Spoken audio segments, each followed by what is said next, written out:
এই যে পাঁচটা রুলস আমরা দেখলাম, স্ট্রাকচার গুলা, এগুলো প্রত্যেকটার এক্সাম্পল আমরা দেখবো এখন। দেখেন নিচে আমি একটা এক্সাম্পল লিখে রেখেছি, এটা প্রথম যে রুলসটা আছে সেই প্রথম রুলসের এক্সাম্পল।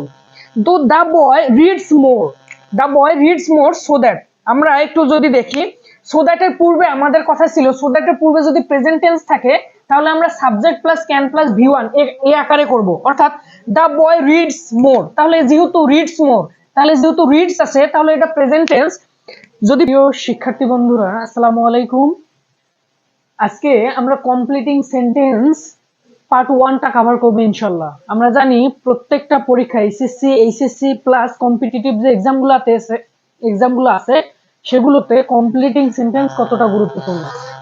আমি বেসিক্যালি এসএসসি প্লাস এইচএসসি এর জন্য আজকে কমপ্লিটিং সেন্টেন্সে আমরা মাত্র 9টা রুলসে কভার করব। আজকে আমরা শিখব পার্ট 1 এর আজকে 5টা রুলস, খুবই শর্টকাটে খুবই সহজে কিভাবে মনে রাখা যায় সেটা নিয়ে আমরা আলোচনা করব ইনশাআল্লাহ।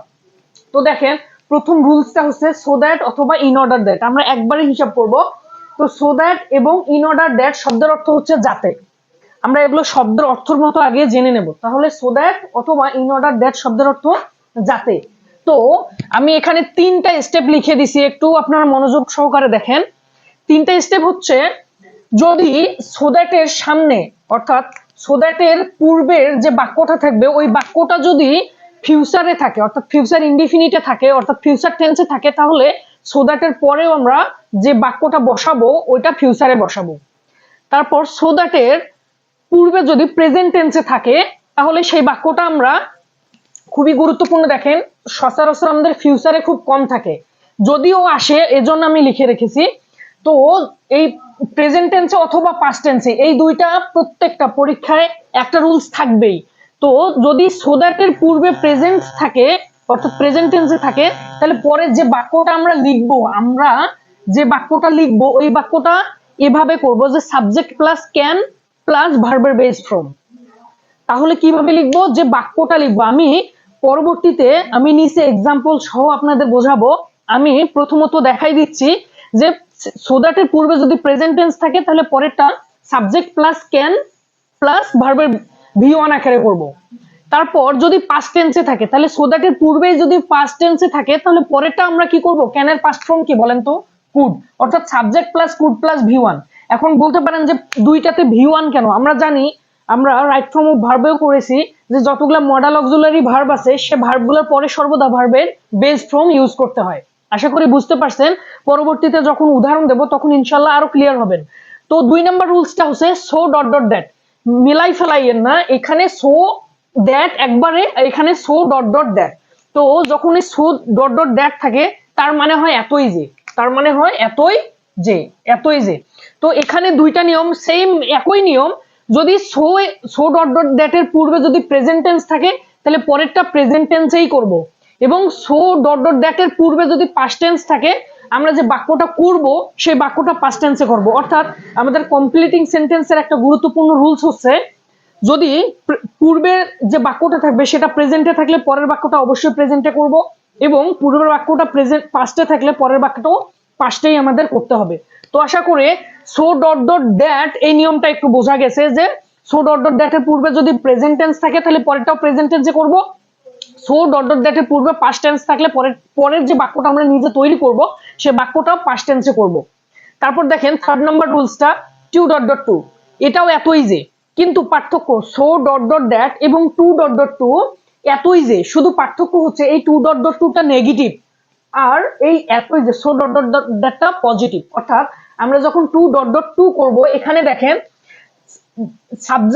Subject plus verb plus two dot dot to, অর্থাৎ subject plus verb plus two dot dot টুর পরে আমরা সর্বদা, এটা খুবই ইজি একটা রুলস, আমি যখন এক্সাম্পল দেব তখন ইনশাআল্লাহ ক্লিয়ার হবেন, subject plus verb plus two dot dot to এর পরে আমরা শুধুমাত্র একটা শব্দ যদি বসাই দেই তাহলে আমাদের এই আনসারটা হবে। তো শুধু যদি subject plus verb plus two dot dot to এর পর আমরা কি করব, সর্বদা শুধু ভি1 বসিয়ে দিলে আমাদের অ্যান্সার হবে, বসিয়ে দিলে। তো পরবর্তীতে যদি আরেকটা রুলস এরকম থাকে, সাবজেক্টের পর verb plus two dot dot to এর পর যদি ফর থাকে, খুবই গুরুত্বপূর্ণ, যদি ফর থাকে তো আমরা শুধু কি করব, একটা অবজেক্টিভ ফর্ম নিয়ে আসব। আমি এক্সাম্পল দিব, তখন সবগুলা ক্লিয়ার হবে। তো যখন টু ডট ডট টু এর পর শুধু কি থাকবে বলেন তো, ফর যদি থাকে বাক্যে, তাহলে আমরা কি করব, ফরের পর একটা অবজেক্টিভ ফর্ম নিয়ে আসবে এবং ওই সামনে পূর্বের মতোই টু প্লাস ভি ওয়ান, অর্থাৎ এই দেখেন টু প্লাস ভি ওয়ান, এভাবে করব। তো এবার 4 নাম্বার রুলসটা দেখেন, it is time, it is high time. আমরা সবাই জানি এটাই সময়, অর্থাৎ ইট ইজ টাইমের বাংলা হচ্ছে এটাই সময়, ইট ইজ হাই টাইম এটাই উপযুক্ত সময়। যে কোনো একটা যদি থাকে আমরা দুই নিয়মে করব। আনসারটা, যে আনসারটা আমরা নিজে নিজে লিখব ওইটা আমরা এভাবে করব, অর্থাৎ এই যখন it is time, it is high টাইমের পর আমরা যদি টু প্লাস ভি ওয়ান আকারে করব। আমি এক্সাম্পল দেব, সব ক্লিয়ার হবে ইনশাল্লাহ। তো যখন আমরা কি করব, it is time, it is high টাইমের পর টু প্লাস ভি ওয়ান আকারে করতে পারি, অথবা যদি আমরা সাবজেক্ট দেই, সাবজেক্টে যদি আমরা সাবজেক্ট ইউজ করি তখন ভার্বের ভি টু আকারে করব, অর্থাৎ ভার্বের পাস্ট ফর্ম আকারে করব। তারপর দেখেন 5 নাম্বার রুলস, এবং এখানে সবচেয়ে গুরুত্বপূর্ণ রুলস হচ্ছে 5 নাম্বার, এখান থেকে একটা অবশ্যই থাকবে। তো অ্যাজ ইফ এবং অ্যাজ দো, অ্যাজ ইফ এবং অ্যাজ দো আমি একটা মাঝখানে লিখে রেখেছি, দেখেন অ্যাজ ইফ বা অ্যাজ দো মিনিংটা হচ্ছে যেন, অ্যাজ ইফ বা অ্যাজ দো মিনিং হচ্ছে যেন। এই অ্যাজ ইফ বা অ্যাজ দোর পূর্বে যদি প্রেজেন্ট টেন্স থাকে তাহলে পরেরটা পাস্ট ইনডিফিনিটে করব। এই অ্যাজ ইফ বা অ্যাজ দোর পূর্বে যদি পাস্ট টেন্স থাকে, পাস্ট টেন্স থাকে, তাহলে পরের বাক্যটা আমরা যে বাক্যটা নিজে নিজে লিখবো সেই বাক্যটা পাস্ট পারফেক্টে করব। I repeat, as if as দোর পরে অর্থাৎ পূর্বে যদি প্রেজেন্ট টেন্স থাকে তাহলে পরেরটা পাস্ট টেন্সে হবে, পাস্ট ইনডিফিনিট টেন্স হবে। অ্যাজ ইফ বা অ্যাজ দোর পূর্বে যদি পাস্ট ইনডিফিনিট টেন্স থাকে তাহলে পরের বাক্যটা আমরা পাস্ট পারফেক্টে করব। আমরা এখন এই যে 5টা রুলস আমরা দেখলাম, স্ট্রাকচার গুলা, এগুলো প্রত্যেকটার এক্সাম্পল আমরা দেখবো এখন। দেখেন নিচে আমি একটা এক্সাম্পল লিখে রেখেছি, এটা প্রথম যে রুলসটা আছে সেই প্রথম রুলসের এক্সাম্পল। তো the boy reads more, the boy reads more so that, আমরা একটু যদি দেখি, সো দ্যাটের পূর্বে আমাদের কথা ছিল, সো দ্যাটের পূর্বে যদি প্রেজেন্ট টেন্স থাকে তাহলে আমরা subject plus can plus V one এই আকারে করব, অর্থাৎ দ্য বয় রিডস মোর, তাহলে যেহেতু রিডস মোর, তাহলে যেহেতু রিডস আছে তাহলে এটা প্রেজেন্ট টেন্স, যদি প্রেজেন্ট টেন্স হয় তাহলে পরের বাক্যটা আমরা কি করব, subject plus can plus V one এই আকারে করব। আগে মিনিং আমরা করব। দেখেন দ্য বয় রিডস মোর, অর্থাৎ বালকটা অধিক পড়ে, অধিক পড়ে, যাতে, সো দ্যাট মানে যাতে, যাতে সে পরীক্ষা ভালো করতে পারে, সে পরীক্ষায় ভালো মার্কস তুলতে পারে, এরকম হবে, অর্থাৎ সে পরীক্ষায় ভালো করতে পারে, অর্থাৎ বা সে পরীক্ষা পাশ করতে পারে, সবচেয়ে সহজ যদি হয় সে পরীক্ষায় পাশ করতে পারে। তাহলে হি, যেহেতু আমাদের দা বয় আছে তাহলে আমরা সাবজেক্ট কি দিলাম, দেখেন তো এই যে সাবজেক্ট হচ্ছে হি, তারপর আমরা ক্যান ইউজ করব, তারপর ক্যান ইউজ করব, অর্থাৎ সো দ্যাট হি ক্যান এবং ভি ওয়ান করবো, তাহলে ক্যানের পর, তাহলে আমরা যদি বলি যে পরীক্ষা পাশ করতে পারে তাহলে পাশের ইংরেজি কি, পাস, অর্থাৎ he can pass the exam, সে পরীক্ষায় কি করতে পারে, পাস করতে পারে, পরীক্ষা ভালো রেজাল্ট করতে পারে, হি ক্যান। আমরা সব সময় আমাদের রুলসটা হচ্ছে হি ক্যান দেব, তারপর ভার্ব তো অবশ্যই আসবে, ভার্বের বেস ফর্ম ইউজ করব। তাহলে এটা দেখেন এটা প্রেজেন্ট টেন্স, এবং যদি এখানে পাস্ট টেন্সে থাকতো, দেখেন দা বয় ওয়ার্কড হার্ড, অর্থাৎ এটা কি টেন্সে আছে বলেন, পাস্ট টেন্সে আছে।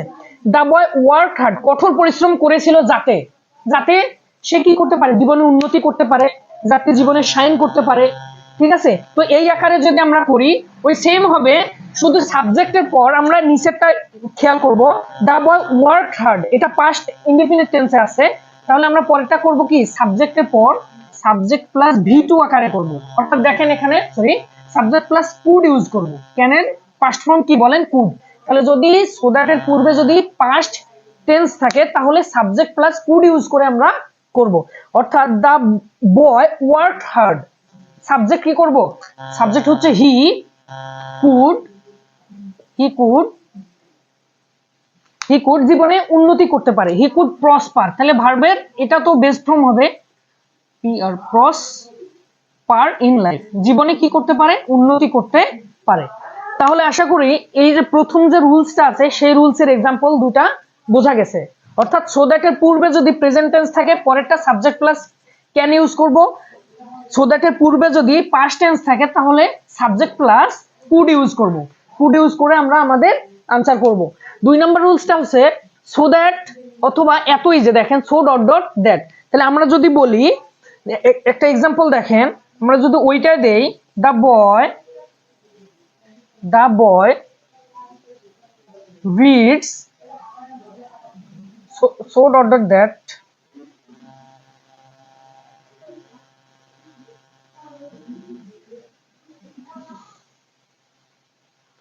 the boy so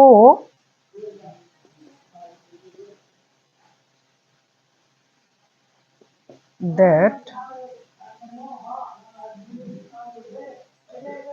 তো আমি যদি এরকম করে দেখাই,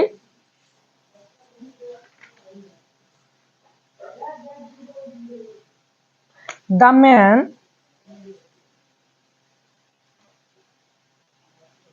is so weak that, তাহলে দেখেন 2 নম্বর রুলস এর সো ডট ডট দ্যাট অর্থাৎ the man is so weak that অর্থাৎ সো ডট ডট দ্যাট। তাহলে এই সো ডট ডট দ্যাট যদি থাকে তাহলে আমরা দেখব পূর্বের টেন্সটা যদি প্রেজেন্ট টেন্সে থাকে তাহলে পরের বাক্যটাও প্রেজেন্ট টেন্সে করব, এবং পূর্বের টেন্সটা যদি পাস্ট টেন্সে থাকে তাহলে পরেরটাও কি করব, পাস্ট টেন্সে করব। তাহলে দেখেন the man is so weak that অর্থাৎ এখানে দেখেন তো ইজ আছে, তাহলে আমরা বুঝবো কি এটা প্রেজেন্ট টেন্সে আছে, তাহলে পরের বাক্যটাও পাস্ট টেন্সে করব। অর্থাৎ the man is so weak that, মানুষটা এতই দুর্বল যে, এখানে উইক মানে কি দুর্বল, এতই দুর্বল যে হাঁটতে পারতেছে না। তাহলে এই বাক্যটাও কি করব, হি ক্যান নট ওয়াক, অর্থাৎ দেখেন এখানে আমরা ক্যান ইউজ করেছি, অর্থাৎ যেহেতু সো ডট ডট দ্যাট এর পূর্বে যদি প্রেজেন্ট টেন্স থাকে তাহলে পরের বাক্যটা পাস্ট প্রেজেন্টেই করব, এবং পাস্ট ইনডিফিনিট থাকলে পরের বাক্যটাও কি করব, পাস্ট টেন্সেই করব। আশা করি বুঝতে পারছেন। যদি আমি থার্ড নাম্বার যে আমাদের রুলসটা আছে ওই রুলস এর एग्जांपल আপনাদের দেখাই, তাহলে টু ডট ডট টু এখানে গুরুত্বপূর্ণ। কেমন করে দেখেন যে the man is too weak to dash, দেখেন ওইটাই আমি দিছি, এখানেও এতই যে, শুধু এটা নেগেটিভ অর্থ প্রকাশ করে, অর্থাৎ the man is too weak এতই দুর্বল, টু আমি বলেছিলাম দেখেন এখানে সাবজেক্ট প্লাস, এখানে দেখেন the man subject plus is হচ্ছে ভার্ব, তারপর হচ্ছে টু ডট ডট টু অর্থাৎ উইক প্লাস টু, এই টু এর পর যদি ফর থাকতো তাহলে একটা আমরা অবজেক্টিভ ফর্ম নিয়ে আসতাম, যেহেতু এখানে ফর নাই, শুধু কি করব, শুধু একটা ভি1 লাগাই দিলে, একটা শব্দ বসাই দিলে, একটা ভার্ব বসাই দিলে আমাদের আনসারটা হবে। অর্থাৎ the man is too weak, মানুষটা এতই দুর্বল যে হাঁটতে পারতেছে না, টু ওয়াক, শুধু যদি আমরা ওয়াক দেই তাহলেই আমাদের আনসারটা হয়ে যায়। কিন্তু এখানে যদি ফর থাকতো অর্থাৎ the man is too weak to walk, অর্থাৎ আমরা যদি এখানে দ্য লোড, আরেকটা एग्जांपल আপনাদের দেখাই, দ্য লোড ইজ টু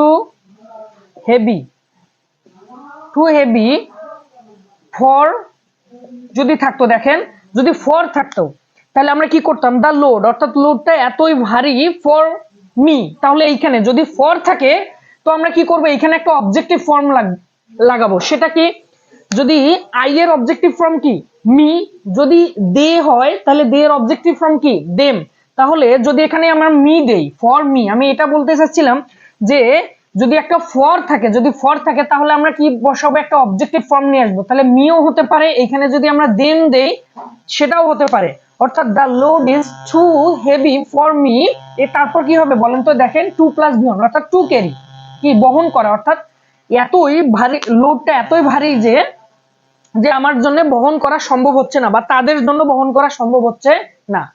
তাহলে এভাবে আমরা টু ডট ডট টুর যে নিয়মটা আছে সেভাবে করতে পারি।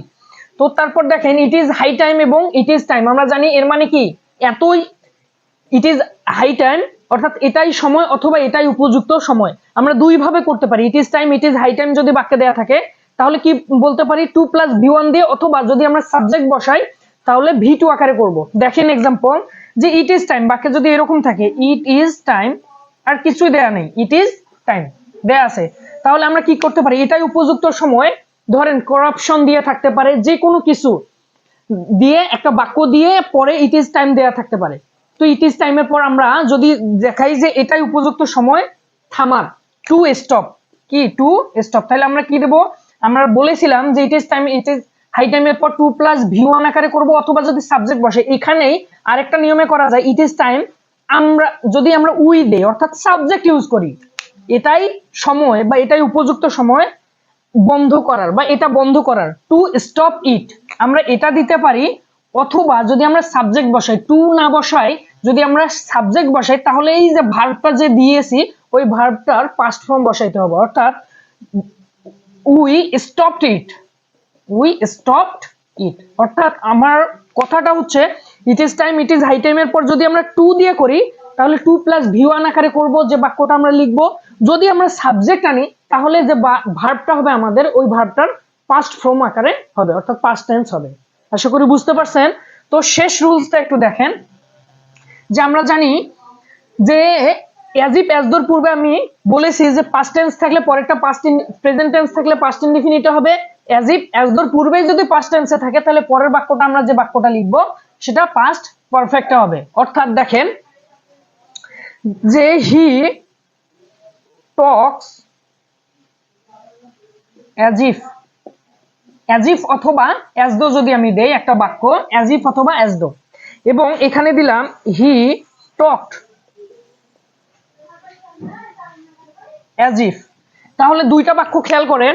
আমি এখানে একটা টক্স দিয়েছি, একটা টকড, অর্থাৎ এটা প্রথমটা হচ্ছে প্রেজেন্ট টেন্স, অর্থাৎ অ্যাজ ইফ এর পূর্বে কোন টেন্স আছে? প্রেজেন্ট টেন্স আছে, এবং অ্যাজ ইফ এর পূর্বে পাস্ট টেন্স আছে। তাহলে আমাদের বাক্য হচ্ছে প্রথমটা অ্যাজ ইফ এর পূর্বে যদি প্রেজেন্ট ইনডিফিনিট টেন্স থাকে তাহলে পরেরটা পাস্ট ইনডিফিনিটে করব, অর্থাৎ যে বাক্যটা আমরা তৈরি করব। এখন বাক্যটা তৈরি করা দেখেন, হি টক্স, টক মানে কি? কথা বলা। সে এমন ভাবে কথা বলে যেন, আমরা কি জানি অ্যাজ ইফ মানে কি? যেন। তাহলে সে এমন ভাবে কথা বলে যেন। প্রত্যেকটা উদাহরণ এই দুইটার ভিতরে রাখবেন সর্বদা। যদি অ্যাজ ইফ বা অ্যাজ দো বাক্যে দেখেন যেটা বাক্যে কি থাকে থাক, আমি যে উদাহরণটা লিখে দেব, এক্সাম্পলটা দুইটা লিখে দিচ্ছি, ওই দুইটায় যে কোনো পরীক্ষায় লিখে দেবেন, ইনশাল্লাহ হয়ে যাবে। তো সে এমন ভাবে কথা বলতেছে যেন সবকিছু জানে, সে সবকিছু জানে অথবা কিছুই জানে না, অথবা পাগল হয়ে গেছে। তাহলে আমরা দুইটা বলবো, যে সবকিছু জানে অথবা পাগল হয়ে গেছে। তাহলে সে এমন ভাবে কথা বলতেছে যেন, তাহলে আমরা সে পাগল হয়ে গেছে, তার মানে কি? হি, আমরা কি জানি যে যেহেতু আমরা প্রথম বাক্যটা অ্যাজ ইফ এর পূর্বে কোন টেন্স আছে? প্রেজেন্ট টেন্স আছে, পরেরটা পাস্ট ইনডিফিনিট রূপে করব, অর্থাৎ he went mad, he went mad, সে পাগল হয়ে গিয়েছে।